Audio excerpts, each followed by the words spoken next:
Talk with Madam!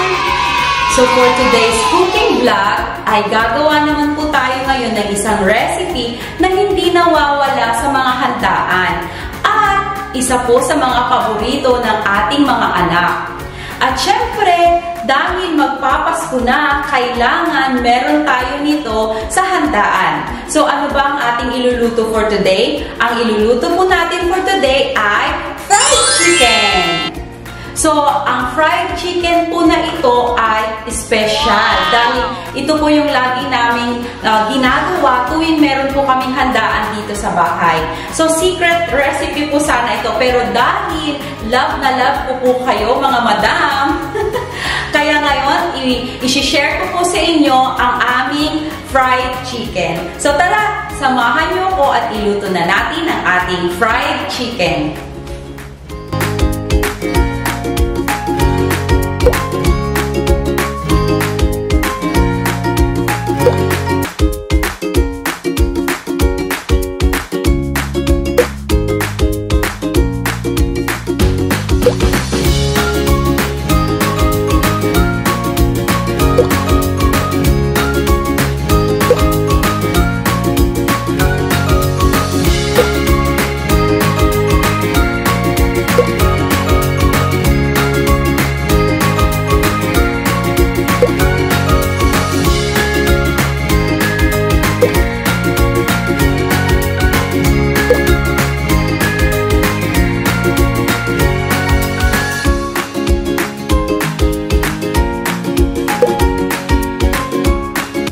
So, nakita niyo na po ang ating mga ingredients para sa ating fried chicken.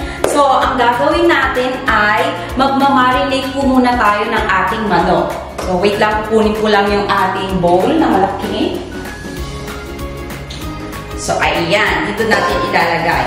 So, bago po ang lahat, nilamas ko na po ito sa konting paminta at konting asin. Okay? So, ilalagay ko muna dito kasi mas malalim at mas malaki. So, ang gagamitin kong manok, so, igilid muna natin yan.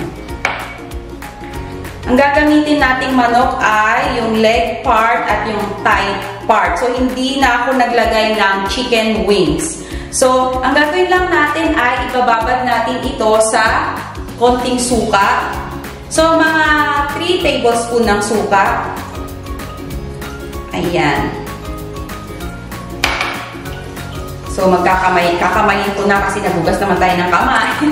Tapos, maglalagay tayo ng patis. Huwag po kayong mag-alala dahil yan po ang magpapasarap dyan.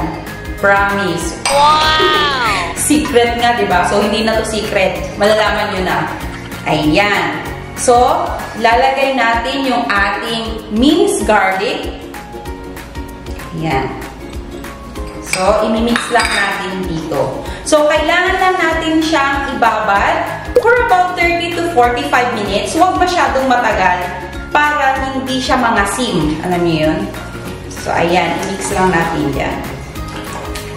Mix natin ng maayos. So, bababad lang natin ito ng mga 30 to 45 minutes and then gagawin na natin yung ating breading mix.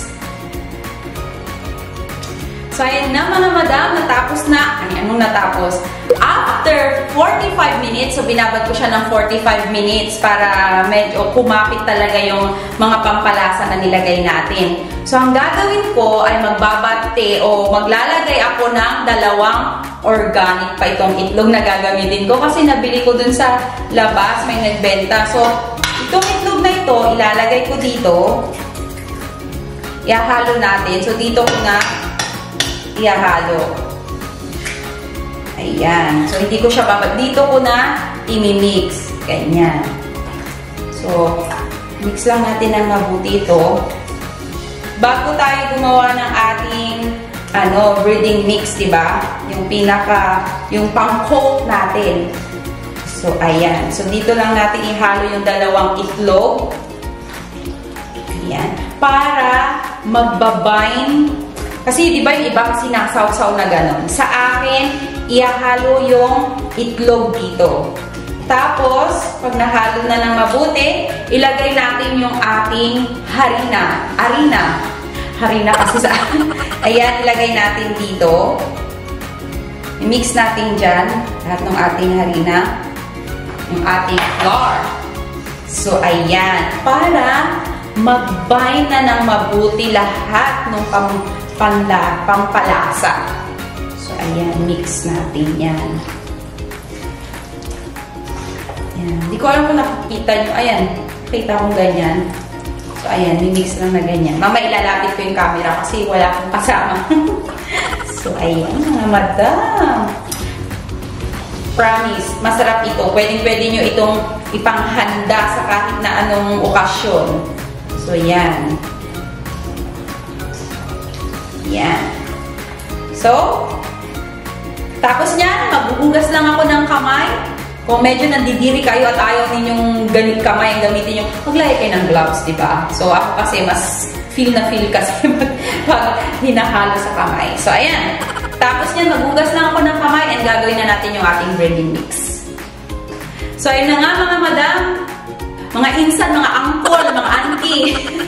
Natapos na natin i-mekos-mekos o i-mix-mix ang ating fried chicken or yung ating manok. Gagawa na po tayo ng ating breading mix. So, maglalagay ako dito ng flour, all-purpose flour. Yung sakto lang.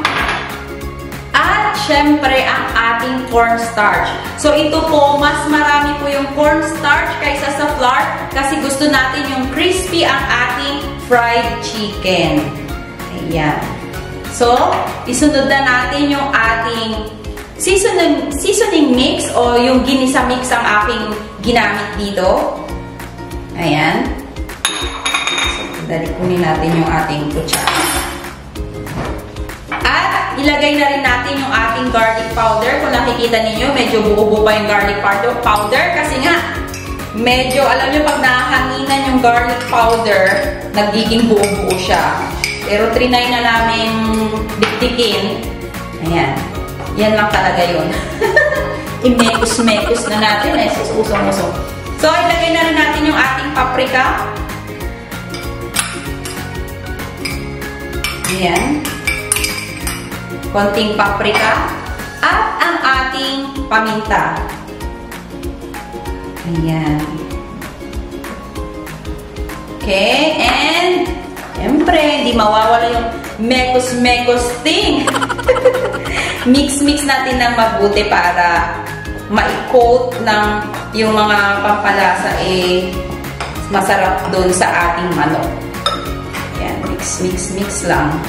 So, ang gagawin natin, pag na-mix na natin ito ng maayos, kailangan lang natin i-coat na lahat ng ating chicken bago natin siya iprito. So, ilalagay ko dito sa yellow tray. Bago natin iprito para dumikit mabuti yung ating breading mix dito o yung ating harina na mixture, ano ba? Ayan.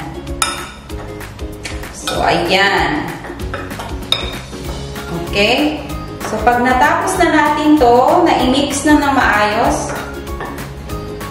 Ayan. So, feeling ko na-mix naman na ng maayos kasi wala na akong makitang yung mga spices. Ayan. So, pag okay na yan,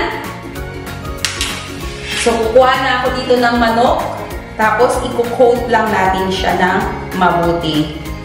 Okay? So, yung mga normal lang, di ba? Kino-coat talaga ng mabuti yung manok para maging maging crispy siya, di ba? Yung hindi siya maging hubad. So, ayan. So, itatabi lang natin dito. So, isa pa. Ayan. So, ulit-ulit lang. Wait lang, tapusin ko lang to tapos ilalapit ko yung aking camera para makita nyo yung aking pag-coat dun sa ating minekos-mekos. Ayan. So, wait lang. Okay. Camera, halika na. At ako din lang pala ang bubuhat sa iyo.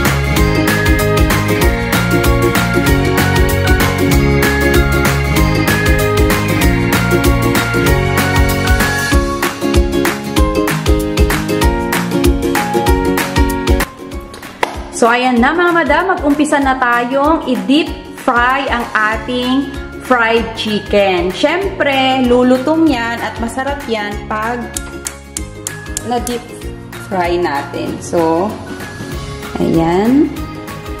Lagay na natin yung ating napakaraming mantika. Kasi gusto natin yung lubog yung ating, yung ating manok. So, ayan. So, hintayin lang natin na uminit. Yung mainit talaga, nasa 370 or 380 degrees Celsius.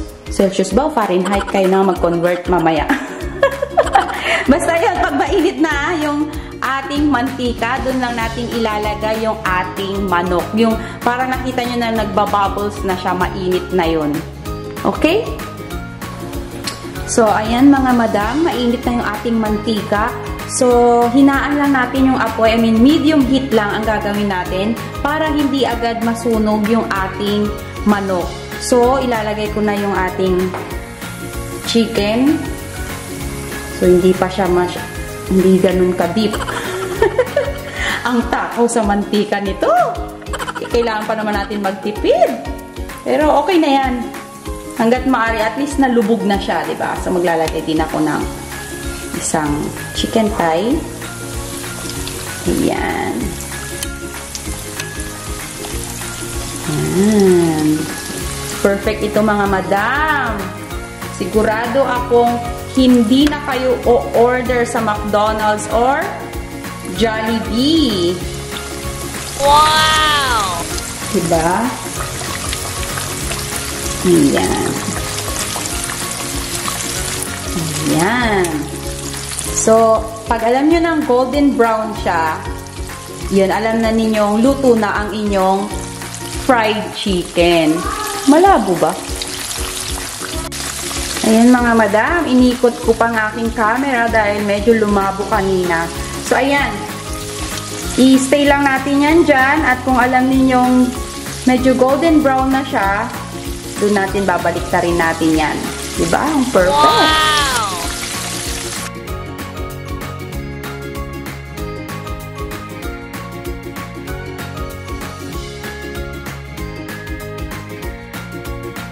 So, yun na nga mga madam, natapos na rin ang ating fried chicken. So, syempre, bago tayo magtapos, ay titikman muna natin kung talaga bang crispy ang ating fried chicken. So, medyo mainit pa siya.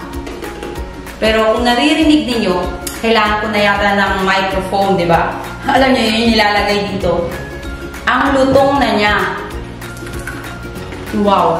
Wow. Ayun yung coat pa lang niya, malinamnam na. Wow! Sarap!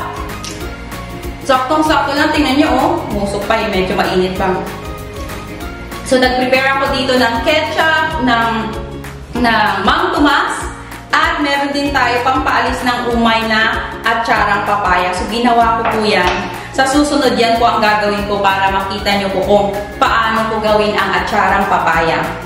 So, ayun. Sarap eh. Kung naririnig nyo lang yung crispiness ng ating chicken, sigurado akong approve na approve ito sa inyo. So, paano ba yan mga madam? Sana po nagustuhan ninyo ang aking cooking vlog for today, ang ating fried chicken. And please, papalo naman po ako ng aking Facebook page, ang Cook and Talk with Madam, para sa mga more exciting and fun reels. And please, don't forget to like, share, and subscribe to my YouTube channel, Cook and Talk with Madam. See you all next time. Happy cooking!